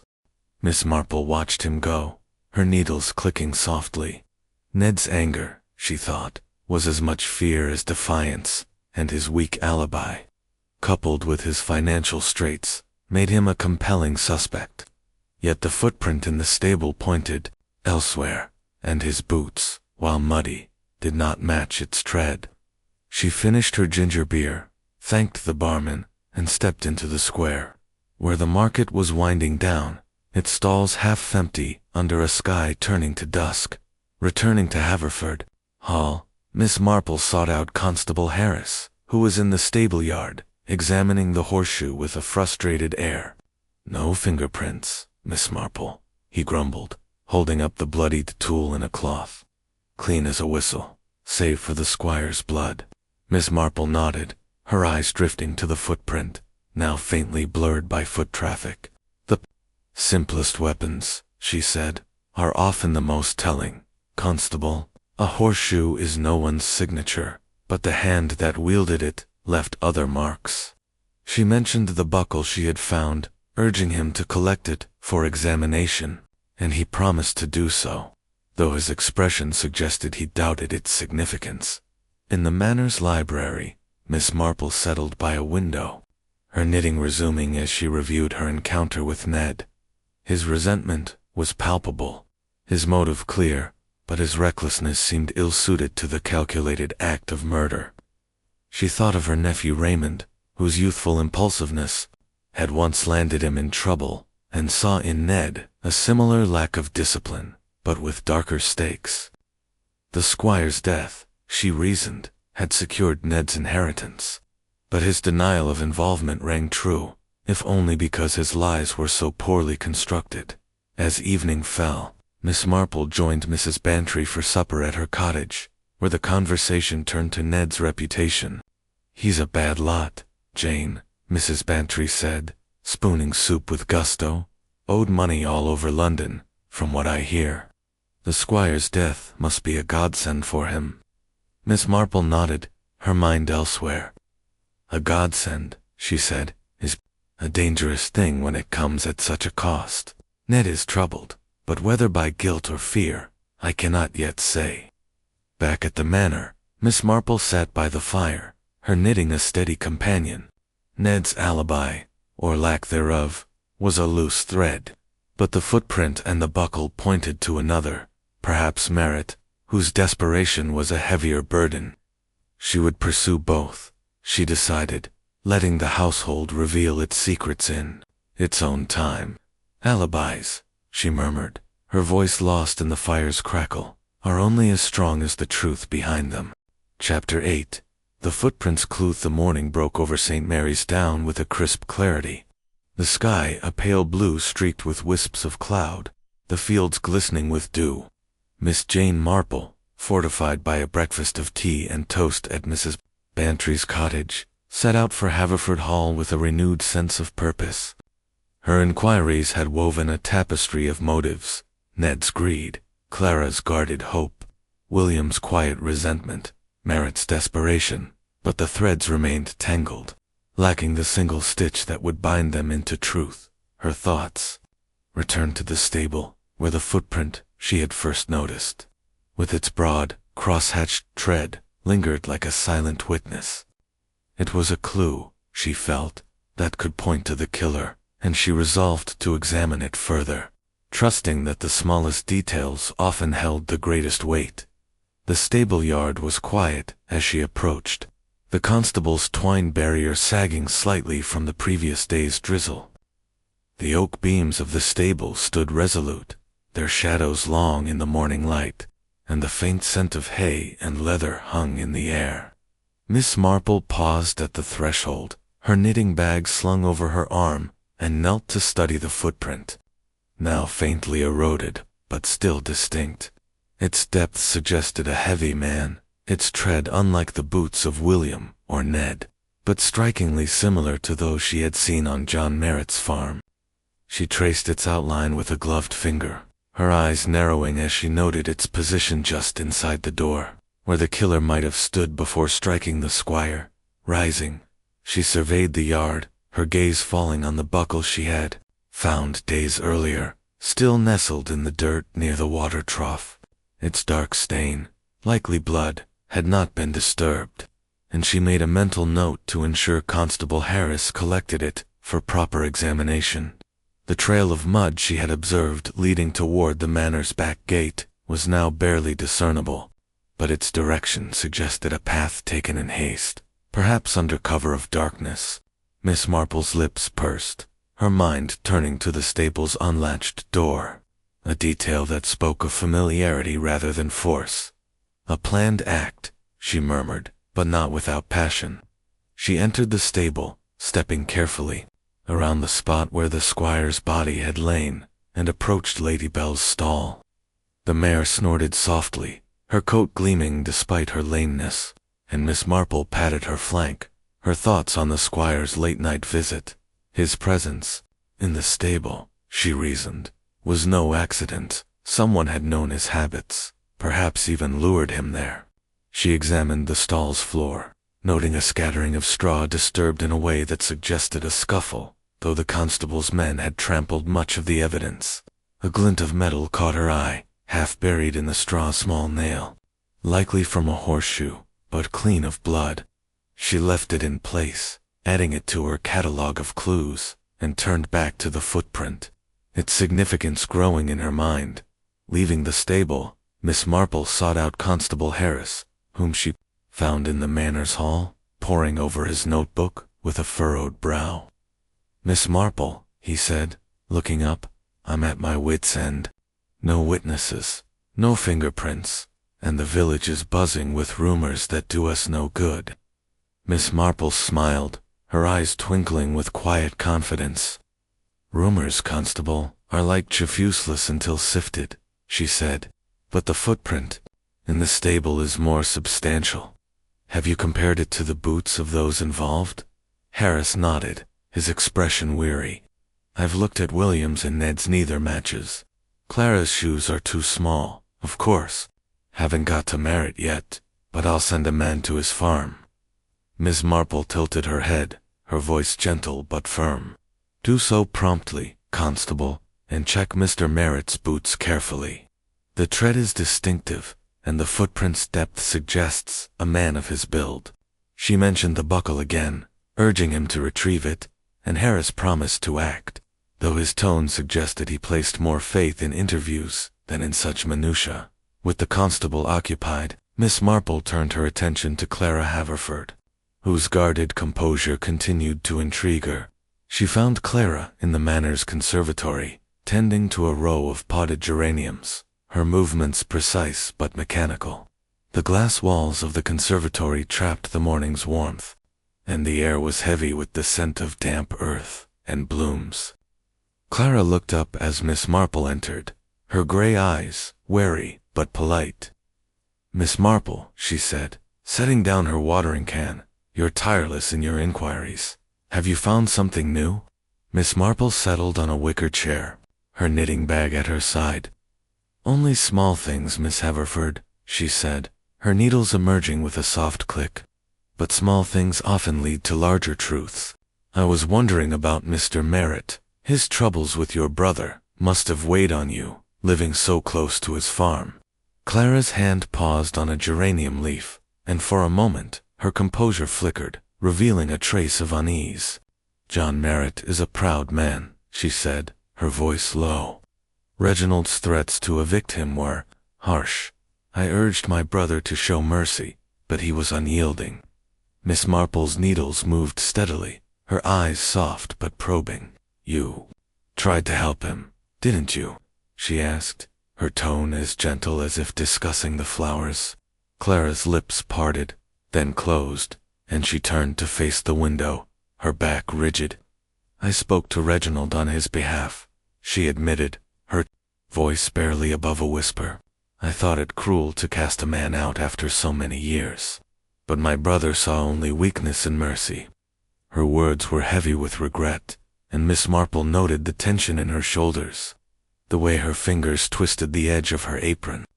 Clara's pity for Merritt, she thought, was genuine, but it might also mask a deeper involvement or a fear of what Merritt had done.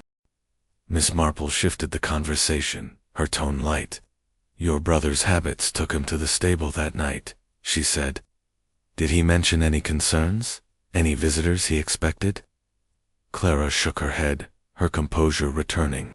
No, Miss Marple. He was preoccupied with Lady Belle, as always. I assumed he went to check her leg. Her voice was steady, but Miss Marple sensed a careful selection of words, as if Clara were navigating a path strewn with hidden snares. She thanked Clara and rose, her knitting tucked away, but as she left the conservatory, she glanced back, catching Clara's reflection in the glass, her face pale, her eyes fixed on the geraniums with an intensity that spoke of inner turmoil. Returning to the stable yard, Miss Marple met Constable Harris, who had just returned from the village with news. The blacksmith's story doesn't add up, he said, his voice gruff. Says Merritt left the forge at 8, not 9, as he claimed. That leaves an hour unaccounted for, and the manor's not far from the village. Miss Marple nodded, her mind racing. An hour, she said, is time enough for many things, Constable. And the boots? Harris frowned. My man's fetching Merritt now. We'll have a look at them soon enough. Miss Marple thanked him and made her way to the manor's library, where she settled by a window, her knitting resuming as she reviewed the morning's findings. The footprint, she was certain, belonged to Merritt, its tread and depth aligning with his heavy boots. His unconfirmed alibi, now further undermined, strengthened the case against him, yet she hesitated to conclude guilt. The buckle, the mud, Treo and Clara's pity for Merritt formed a constellation of clues, but they lacked a unifying pattern. She thought of her old friend Mrs. Clement, whose gardener had once acted rashly to save his home, and saw in Merritt a similar pride pushed to breaking. But pride alone, she knew, did not make a murderer. As noon approached, Miss Marple's thoughts turned to her next step. She would await Harris's report on Merritt's boots, and perhaps speak to William Pike again, whose proximity to the stable made him a witness, if not a suspect. For now, she knitted, her hands steady, her mind tracing the footprints' outline, like a map to the truth. Clues, she murmured, her voice soft in the library's hush, are like footprints themselves clear to those who know where to look. Chapter 9. The motive unraveled. The evening settled over Haverford Hall with a quiet that felt more oppressive than serene, the manor's high ceilings and shadowed corridors amplifying the weight of recent events. Miss Jane Marple, having returned to Mrs. Bantry's cottage for a simple supper of shepherd's pie, now sat by the parlor fire, her knitting bag open and a half-finished scarf spilling across her lap. The firelight danced on the walls, casting patterns that mirrored the intricate web of motives and clues she had gathered. Mrs. Bantry, ensconced in an armchair with a glass of sherry, was eager for details, her eyes bright with the thrill of mystery. Jane, she said, leaning forward, you've been poking about that dreadful business for days. Surely you've some idea who did it. Miss Marple's needles clicked softly, her expression serene but her mind alight with calculation. Ideas, Dolly, are like seeds, she said. They need time to grow before they bear fruit, but I am beginning to see a shape to this affair. She paused, her eyes drifting to the flames, and began to lay out her thoughts, not as a conclusion, but as a map of the paths she had explored. The squire's death, she explained, was no random act of violence, but a deliberate strike, rooted in the tensions that simmered beneath the manor's polished surface. Consider the household, she said, her voice low and measured. Ned Haverford, the nephew, stood to inherit the estate under the old will. But his uncle's plan to reduce his share threatened his reckless lifestyle. Debts dogged him, and his weak alibi alone in his room near the stable path leave room for suspicion. Yet his boots do not match the footprint, and his temper, while volatile, seems more suited to bluster than cold calculation. Mrs. Bantry nodded, sipping her sherry. "A wastrel, that one," she said. "But murder, I'm not so sure." Miss Marple's needles paused, her eyes twinkling. "Then there is Clara Haverford, the sister, whose composure masks a deeper strain. The new will promised her independence, a freedom she has never known.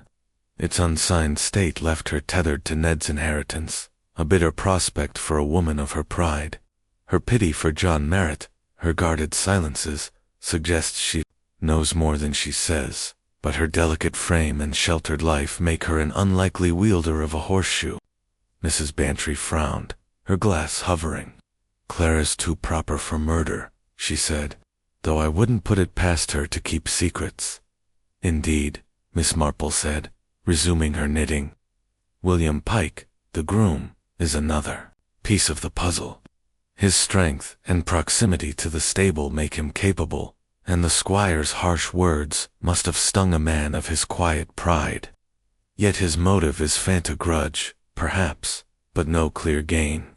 His claim of sleeping through the night is plausible, though his reticence hints at something held back. The footprint, again, points elsewhere." Mrs. Bantry tapped her glass, her brow furrowed. "William's loyal," she said. "But loyalty can snap, can't it?" Miss Marple nodded, her thoughts turning to the most compelling suspect. "John Merritt, the tenant, faces ruin," she said.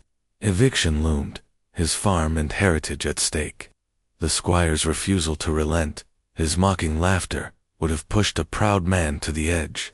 Merritt's boots match the footprint's tread, and his alibi a visit to the blacksmith crumbles under scrutiny, leaving an hour unaccounted for. His strength, his desperation, make him the likeliest to have struck the fatal blow. Mrs. Bantry gasped, her sherry nearly spilling. "Merritt? You think he did it?" Miss Marple's eyes softened, but her voice remained firm. "I think, Dolly, that we must look at what people do, not what they say. The footprint places Merritt in the stable, and the horseshoe, a tool at hand, required no planning, only opportunity. The unlatched door suggests familiarity, and Merritt knew the stable's paths from borrowing tools.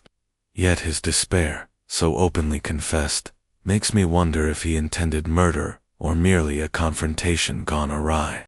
She leaned back, her needles moving steadily, and considered the buckle she had found, its stain still untested, but potentially damning. "We need more," she said, "to be certain." Mrs. Bantry set her glass down, her excitement tempered. "By unease. It's so grim, Jane," she said. "A man like Merritt, driven to such an act, it's tragic." Miss Marple nodded, her thoughts drifting to her old friend Miss Hartnell, whose brother had once lashed out in desperation, only to regret it bitterly. "Tragedy," she said, "is often the root of crime. But we must not let pity cloud judgment." She turned her attention to the mechanics of the crime, piecing together the scene as she saw it. The squire, she reasoned, had gone to the stable to check Lady Bell, a habit known to the household. The killer, aware of this, had followed or waited, seizing the horseshoe in a moment of rage or resolve. The single blow, delivered with force, suggested intent. Yet the absence of a struggle hinted at surprise, perhaps a trusted figure striking swiftly. The unlatched door, the mud trail toward the back gate, and the footprint all pointed to a planned exit, but not a flawless one. "The killer acted with purpose," she said, "but not without error. The footprint is their misstep, and it leads us to Merritt." Mrs. Bantry leaned forward, her voice hushed. "What now, Jane? Do you tell Harris?" Miss Marple smiled, her needles pausing. "Not yet, Dolly. Constable Harris is thorough, but he needs evidence. not theories. The buckle must be tested, and Merritt's boots examined closely. I shall speak to him again, gently, to see what more he reveals. She thought of Clara's pity for Merritt, Ned's resentment, and William's silence, each a thread in the tapestry she was weaving. The truth, she said, is like my knitting. It takes shape only when all the stitches are in place. The fire crackled, and Mrs. Bantry refilled her sherry, her mind racing. You're remarkable, Jane, she said. All this from a footprint and a few conversations. Miss Marple chuckled softly, her eyes twinkling. People, Dolly, are not so mysterious as they think. They leave traces in their words, their silences, their muddy boots. We need only look closely. As the evening deepened, Miss Marple gathered her knitting, her thoughts turning to the next day. She would return to the manor, where Harris was due to confront Merritt about his boots and alibi. She would also revisit the stable, hoping the buckle stain might yield a definitive clue. For now, she sat, her hands steady, her mind tracing the motives that had converged in the squire's death. Ned's greed, Clara's hope, William's grudge. Merritt's disparage was a spark, but only one had ignited the fatal flame. Motive, she murmured, her voice lost in the fire's glow, is the heart of murder, but evidence is its proof. Chapter 10. The Confrontation. The library of Haverford Hall, with its towering shelves and somber portraits, seemed to hold its breath as the late afternoon light filtered through heavy drapes. The air was thick with the scent of old leather and wax, and a fire burned low in the grate, casting fitful shadows across the room. Miss Jane Marple sat in a high-backed chair near the hearth, her knitting bag at her feet, her hands folded calmly over a neatly coiled scarf. Her presence, quiet, yet commanding, anchored the gathering that Constable Arthur Harris had assembled at her request. The suspects Clara Haverford, Ned Haverford, William Pike, and John Merritt were arrayed before her, their faces a study in unease, each betraying the strain of the squire's unsolved murder, now stretching into its 5th day. Constable Harris stood by the door, his notebook tucked under his arm, his broad frame tense with anticipation. He had spent the morning following Miss Marple's lead, examining John Merritt's boots and confirming the blacksmith's account, and his expression was one of cautious optimism. "We're here," he began, his voice gruff but steady, "to clear up this matter once and for all. Miss Marple has some thoughts, and we'll hear her out." He glanced at her, a flicker of respect in his eyes, and stepped back. Yielding the floor, Miss Marple inclined her head, her eyes sweeping the room with a gentle but piercing clarity. "Thank you, Constable," she said, her voice soft, yet carrying the weight of authority. "Murder, as I have often observed, is a deeply personal act, even when it appears impulsive. Squire Haverford's death was no accident, but a deed born of motive, opportunity, and a moment's choice. We are here to uncover that choice, and the hand behind it." She paused, letting her words settle, and noted the reactions around her. Clara sat erect on a sofa, her hands clasped tightly, her gray eyes fixed on a point beyond Miss Marple's shoulder. Ned slouched in an armchair, his fingers drumming restlessly, his dark eyes narrowed with defiance. William stood by the window, his wiry frame taut, his cap twisted in his hands, his gaze darting to the floor. Merritt, near the bookcase, was a figure of stoic resolve. His broad shoulders squared, but his pale blue eyes betrayed a flicker of dread. Miss Marple's needles remained still, but her mind was a whirl of connections, each clue a stitch in the pattern she was about to reveal. "Let us begin with the squire himself," she said, her tone measured. Reginald Haverford was a man of wealth and authority, but also of rigidity. His temper shaped this household, stirring resentments that simmered beneath its surface. Each of you had cause to resent him, though resentment alone does not make a murderer. She turned to Ned, her eyes soft but unyielding. "Mr. Haverford, Your uncle's plan to reduce your inheritance threatened your way of life. Debts pressed you, and your room's proximity to the stable path offered opportunity. Yet your boots do not match the footprint, and your recklessness suggests a man more likely to quarrel than to plan. Ned's lip curled, but he said nothing, his fingers stilling on the armrest. Miss Marple shifted her gaze to Clara. Miss Haverford, your brother's new will promised you independence, a freedom you have long been denied. His death, with the old will in effect, left you dependent on Ned, a bitter outcome. Your composure is admirable, but it conceals a strain perhaps of knowledge, if not of guilt. Clara's lips parted, then closed, her hands tightening in her lap, but she remained silent, her face pale. To William. Miss Marple's tone was gentle but probing. Mr. Pike, your loyalty to the squire was tested by his harsh words, and your strength could have wielded the horseshoe. Living above the stable, you were close to the crime, yet your motive, a grudge, perhaps is weaker than others. Your silence suggests caution, but the footprint is not yours. William's shoulders relaxed slightly, though his cap twisted.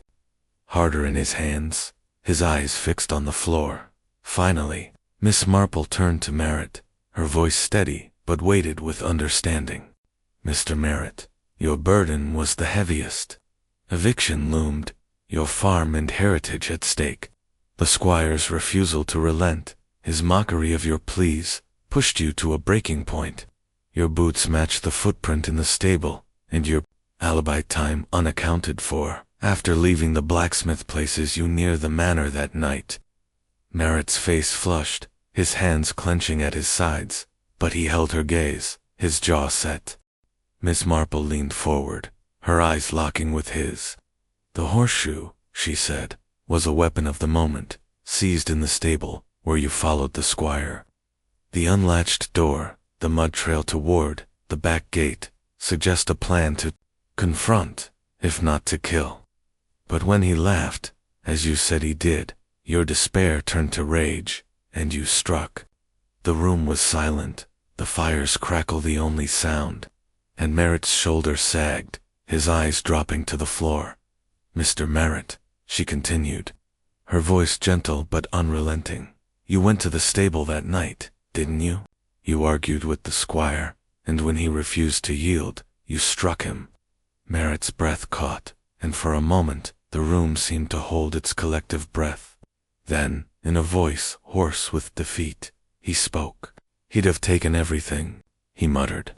My home, my family's land. I went to plead, to make him see reason. He laughed, said I was nothing, that he'd sell the farm by week's end. I didn't mean to kill him, the horseshoe was there, and I couldn't stop. Clara gasped, her hand flying to her mouth, while Ned's eyes widened, his bravado crumbling. William's face remained impassive, but his cap stilled in his hands. Harris stepped forward, his notebook open, but Miss Marple raised a hand, her gaze still on Merritt. You left the footprint, she said, and the buckle I found, stained with blood, likely fell from your coat in your haste to flee. Merritt nodded, his voice barely a whisper. I didn't see it drop. I just ran, back to the farm, praying no one saw. Miss Marple leaned back, her expression one of quiet sorrow. A tragedy, she said, born of desperation and a moment's loss of control. Harris cleared his throat, his voice firm. John Merritt, you're under arrest for the murder of Reginald Haverford. He motioned to a deputy, who stepped forward with handcuffs, and Merritt offered no resistance. His head bowed as he was led from the room. The library fell silent, the weight of his confession settling like dust. Clara rose, her face ashen, and excused herself, her steps unsteady. Ned slumped in his chair, muttering something about damned fools, while William slipped out quietly, his expression unreadable. Miss Marple gathered her knitting, her hands steady, despite the gravity of the moment. Harris approached, his notebook closed. You've done it, Miss Marple, he said, his voice tinged with awe. That footprint, the buckle, how did you know? Miss Marple smiled, her eyes twinkling faintly. People, Constable, leave traces of their actions, as surely as boots leave prints in mud. Mr. Merritt's despair was his motive, but his boots were his undoing. She rose, her knitting bag in hand, and glanced at the portrait of the squire, its stern gaze now impotent. "We must tidy up the details," she said, "but the truth is clear." As she left the library, the manor seemed to exhale, its tension easing with the resolution of its darkest secret. Miss Marple stepped into the hall, her thoughts already turning to her return to Mrs. Bantry's cottage, where she would recount the day's events over tea. The squire's death, she reflected, was a wound inflicted by desperation, but its healing lay in the truth, however painful. "Confrontations," she murmured, her voice lost in the manor's hush, "reveal what silence conceals." Chapter 11. The Confession, the Library of Haverford Hall. Moments after John Merritt's arrest seemed to sag under the weight of his confession, its air thick with the residue of truth laid bare. The fire in the grate had dwindled to embers, casting a feeble glow across the room, and the portraits on the walls, including that of the late Squire Reginald Haverford, stared down with impotent judgment. Miss Jane Marple remained in her chair, her knitting bag at her feet, her hands folded calmly, though her eyes held a quiet sorrow for the tragedy that had unfolded. The suspects, save for Merritt, who had been led away by Constable Harris's deputy, lingered in a state of stunned silence, their faces etched with varying shades of shock, relief, and unease. Clara Haverford, her composure shattered, stood by the sofa, one hand gripping its armrest, her gray eyes brimming with tears that she fought to contain. Ned Haverford slouched in his armchair, stared at the floor, his earlier bravado replaced by a sullen pallor, his fingers twitching as if craving a cigarette. William Pike, still by the window, held his cap motionless, his wiry frame rigid, his dark eyes unreadable, but fixed on the door through which Merritt had been taken. The room was silent, save for the faint creak of the manor settling and the distant tread of Harris's boots in the hall. Returning to conclude the grim proceedings, Miss Marple, sensing the need to anchor the moment, spoke softly, her voice a gentle thread in the heavy stillness. "A confession, however painful, is a step toward clarity," she said, her eyes moving from one face to another. "Mr. Merritt has unburdened himself, and we must now understand the full measure of his act, not to judge, but to comprehend." Her words, though calm, carried a weight that steadied the room, and Clara, with a shuddering breath, sank back onto the sofa, her hands covering her face. Constable Harris re-entered, his notebook open, his face a mix of satisfaction and fatigue. "Miss Marple," he said, nodding to her, "you've done a fine job, and we've got our man. But I'd like to hear Merritt's full statement. If you'll stay, it'll help with the report." Miss Marple inclined her head, her expression serene. "Of course, Constable," she said. "The details matter, even now." Harris turned to the others, his tone firm. "You're free to go, but don't leave the village. There may be more questions." Ned muttered something under. His breath had slunk out, while William followed silently, his cap still in hand. Clara lingered, her eyes meeting Miss Marple's with a plea for understanding, then left, her steps slow and heavy. Harris motioned to the deputy, who brought Merritt back into the library, his wrists bound in handcuffs, his broad frame stooped as if the weight of his confession had bent him. His weathered face was pale, his pale blue eyes hollow, but there was a resolve in his posture, as if having admitted his guilt, he was prepared to face its consequences. He stood by the bookcase, his gaze fixed on the floor, and Harris cleared his throat, his pencil poised. "Merritt," he said, "tell us again, from the start, what happened that night." For the record, Merritt's voice, when it came, was low and hoarse, each word dragged from a place of deep regret. "I didn't plan to kill him," he began, his eyes still downcast. "I'd been pleading with the squire for months' letters, visits, anything to save my farm. He wouldn't budge, Said he'd evict me and sell the land to some developer.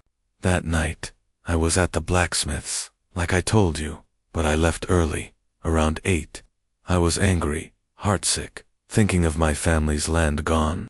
I walked toward the manor, not sure what I'd do, just needing to try one last time. He paused, his hands clenching in the cuffs, and Miss Marple leaned forward slightly, her eyes gentle but intent, noting the raw honesty in his tone. "Go on, Mr. Merritt," she said softly, her voice a quiet encouragement. Merritt swallowed, his voice steadying. "I knew the squire sometimes checked the horses late, so I went to the stable. The door was unlatched, like always would, never locked it proper. I saw the squire inside, by Lady Belle's stall, muttering about her leg. I called out, asked to speak. He turned, saw me, and laughed, that cold, cruel laugh of his. Said I was a fool to beg, that the farm was as good as sold." Merritt's voice broke, and he rubbed his face with a cuffed hand, his eyes glistening. I told him it was my life, my family's history. He didn't care, said I was nothing, that I'd be out by week's end. I saw the horseshoe on the stall ledge, just lying there. I grabbed it, not thinking, just wanting him to stop. I shouted, told him to take it back. He laughed again, and something in me snapped. I swung, didn't aim, didn't plan, just swung. It hit his head, and he fell, blood everywhere. I stood there, frozen, till I realized what I'd done. Miss Marple's needles, though still, seemed to echo in the silence, her mind cataloging each detail. The unlatched door, the horseshoe's convenience. The absence of a struggle all aligned with her reconstruction of the crime, she noted. 2. The buckle's roll, and spoke gently. "The buckle I found, Mr. Merritt," she said, "stained with blood. It fell from your coat, did it not, as you fled?" Merritt nodded, his voice barely audible. "Must have come loose when I ran. My coat's old, buttons and buckles always falling off. I didn't notice till I was home." Harris scribbled furiously, his pencil scratching the page, and Miss Marple's eyes softened with understanding. "And the footprint," she said. "Your boots left it, marking your presence." Merritt's head bobbed again, his voice heavy. "I didn't think about tracks. I just wanted out, back to the farm, to pretend it never happened. But it did, and I can't undo it." His words trailed off, and he looked at Miss Marple, his eyes pleading for something, absolution, perhaps, or simply acknowledgement of his remorse. Miss Marple met his gaze, her expression one of quiet compassion. "Desperation, Mr. Merritt, is a cruel master," she said. "It led you to an act you did not intend, but the truth, once spoken, sets a path forward, however hard." Merritt's shoulders shook, and a single tear traced his weathered cheek, but he said no more, his confession complete. Harris closed his notebook with a snap, his voice brisk, but not unkind. "That's enough for now, Merritt. You'll be taken to the station, and we'll sort the rest from there." The deputy led Merritt out, his steps slow but unresisting, and the library emptied of its last witness to the squire's fate. Miss Marple gathered her knitting, her hands steady despite the weight of the moment, and rose, her shawl adjusted with care. Harris lingered, his expression a mix of gratitude and awe. "You saw it all, Miss Marple," he said. "The footprint, the buckle, his story, it fits like a glove. How do you do it?" Miss Marple smiled, her eyes twinkling faintly. "I observe, Constable," she said. "People are much the same, wherever you go. Their fears, their hopes, their mistakes, they leave traces, if you know where to look." She glanced at the squire's portrait, its stern gaze, now irrelevant, and added, "A tragedy, but one we have resolved." As she stepped into the hall, the manor seemed lighter, its shadows less oppressive, though the scars of the squire's death would linger. Miss Marple's thoughts turned to Clara, whose pity for Merritt might now turn to guilt, and Ned, whose inheritance came at a cost he could not ignore. William, she suspected, would carry on, his loyalty unshaken, but his silence deeper. For now, she would return to Mrs. Bantry's where a warm fire and a curious friend awaited, eager for the tale of the confession that had closed the case. Stepping into the evening, the air cool and sharp with the scent of damp leaves, Miss Marple paused, her knitting bag at her side. The truth, she reflected, was a bitter medicine, but it healed where lies festered. Confessions, she murmured, her voice lost in the twilight, are the soul's release, even when they bind the body. Chapter 12. The village settles. The morning sun rose over St. Mary's, down with a gentle warmth, burnishing the thatched roofs and cobblestone lanes with a golden sheen that softened the village's somber mood. The events at Haverford Hall, now 5 days past, had left a mark on the community, their ripples felt in hushed conversations at the market and furtive glances in the church pews. Miss Jane Marple, her inquiries concluded, prepared to depart for St. Mary Mead, her small valise packed and her knitting bag slung over her arm. She stood in the parlor of Mrs. Dolly Bantry's cottage, sipping a final cup of tea, while her friend bustled about, eager to extract every detail of the case that had gripped the village. "Jane, you simply must tell me everything," Mrs. Bantry said, settling into an armchair with a plate of shortbread, her eyes alight with curiosity. John Merritt, of all people. I'd never have thought him capable, poor soul. How did you know it was him? Miss Marple smiled, her expression serene but tinged with the quiet sorrow of one who had seen human frailty laid bare. "People, Dolly, are much the same wherever you go," she said, her voice soft as she set her teacup down. "A man pushed to the edge will act, and his actions leave traces like a footprint in the mud, or a buckle dropped in haste." She leaned back, her needles emerging from her bag with a familiar click, and recounted the case's resolution, her words measured but vivid. "The squire's death was a tragedy born of desperation," she said.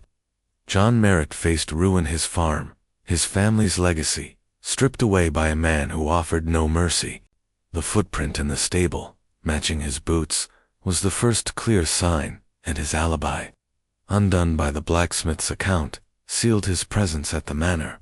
The buckle, stained with blood, was a small thing, but it tied him to the scene, as did his own confession, wrung from a heart heavy with regret." Mrs. Bantry nibbled a shortbread, her brow furrowed. "But the others, Ned, Clara, William, didn't they have reasons to?" Miss Marple nodded, her needles moving steadily. "Oh, indeed. Ned's debts and threatened disinheritance made him a suspect. But his recklessness lacked the calculation of the crime, and his boots did not match the footprint. Clara's hope for independence through the new will was a motive, but her composure hid knowledge, not guilt perhaps of Merritt's plight, which she pitied. William, stung by the squire's temper, had the strength and opportunity, but no deep gain, and the footprint cleared him. It was Merritt's burden, his breaking point, that led to the fatal blow." Mrs. Bantry sighed, setting her plate aside. "It's so sad, Jane. Merritt's a good man, deep down. What will happen to him?" Miss Marple's eyes softened, but her voice remained firm. "The law will take its course, Dolly.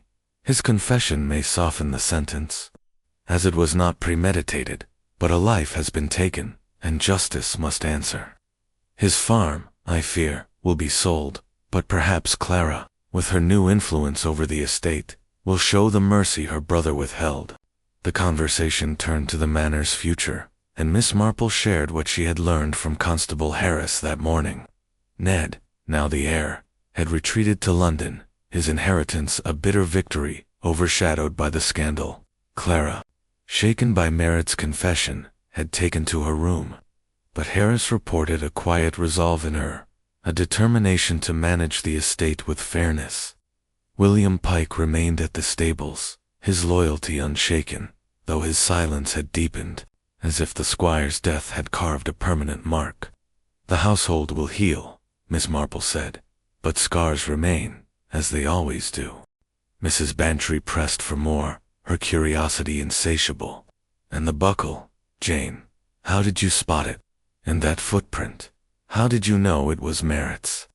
Miss Marple chuckled softly, her needles pausing. Small things, Dolly, catch the eye when you look for them? The buckle was a glint in the dirt, its stain a clue that needed testing. The footprint's tread was distinct, and Merritt's boots, seen at his farm, matched it perfectly. It's not magic, only like noticing a dropped stitch in one's knitting. Mrs. Bantry laughed, shaking her head. You're a marvel, Jane. The village won't soon forget this. Miss Marple gathered her knitting, her thoughts turning to her departure. The train to St. Mary Mead was due at noon, and she had promised Harris a final word before leaving. She walked to Haverford Hall, the village stirring round her, its rhythm returning despite the shadow of the squire's death. At the manor, she found Harris in the stable yard, overseeing the removal of the twine barrier, his notebook tucked away. Miss Marple, he said, tipping his hat, you've left us with a tidy case. The magistrate's got Merritt's statement, and the buckle's been confirmed Squire's blood, no doubt. We owe you a debt. Miss Marple smiled, her eyes twinkling. Nonsense, Constable. You did the work. I merely pointed the way. Keep an eye on the manor, won't you? They'll need steadiness now. Harris nodded, his expression earnest, and Miss Marple took a final look at the stable, its oak beams silent witnesses to the tragedy. The footprint was gone, washed away by rain and time, but its role in the truth remained etched in her mind. Returning to the village, Miss Marple passed the Black Boar, where a few locals whispered of Merritt's arrest, their voices a mix of pity and judgment.